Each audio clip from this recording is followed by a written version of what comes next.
পূর্ব railway Sealdah বিভাগ সম্প্রতি মুর্শিদাবাদ এবং জিয়াগঞ্জের মধ্যে 143 নম্বর LHS এর কাজ সফলভাবে সম্পন্ন করেছে।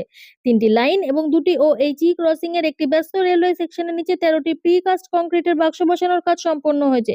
শিয়ালদহের senior divisional engineer coordination Shri Sachin Suman এবং senior divisional engineer Shri KP দেবের গতিশীল নেতৃত্বে এবং ডিআরএম শ্রী রাজীব সাক্সেনার তত্ত্বাবধানে পূর্বে করা শীট পাইলং এর কাজটি খননের নিরাপত্তা ও স্থিতিশীলতা নিশ্চিত করতে অত্যন্ত গুরুত্বপূর্ণ ভূমিকা পালন করে।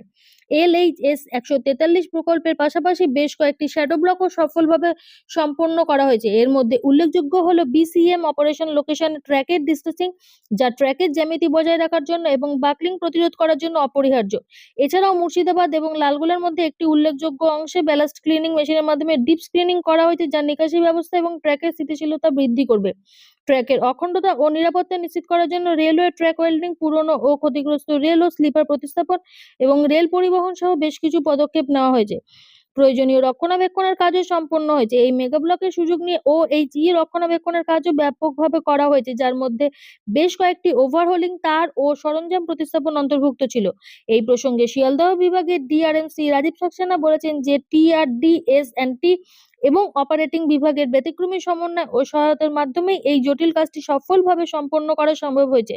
তিনি আরো বলেন যে নতুন এই আন্ডারপাসটি লেভেল ক্রসিং এলিমিনেট করে জনসাধারণের নিরাপত্তা উল্লেখযোগ্যভাবে বৃদ্ধি করবে এবং স্থানীয় বাসিন্দা ও মুর্শিদাবাদের বিখ্যাত ঐতিহাসিক স্থানগুলিতে ক্রমবর্ধমান পর্যটকদের জন্য সহজ ও নিরাপদ যাতায়াতের সুবিধা প্রদান করবে। শিয়ালদহ বিভাগ মনে করে যে এই উন্নত সংযোগ ব্যবস্থার ফলে এই অঞ্চলে পর্যটনে যথেষ্ট প্রসার ঘটবে। এরকম আরো খবর জানার জন্য অবশ্যই দেখুন এ মাইন্ড অফ স্টোরি।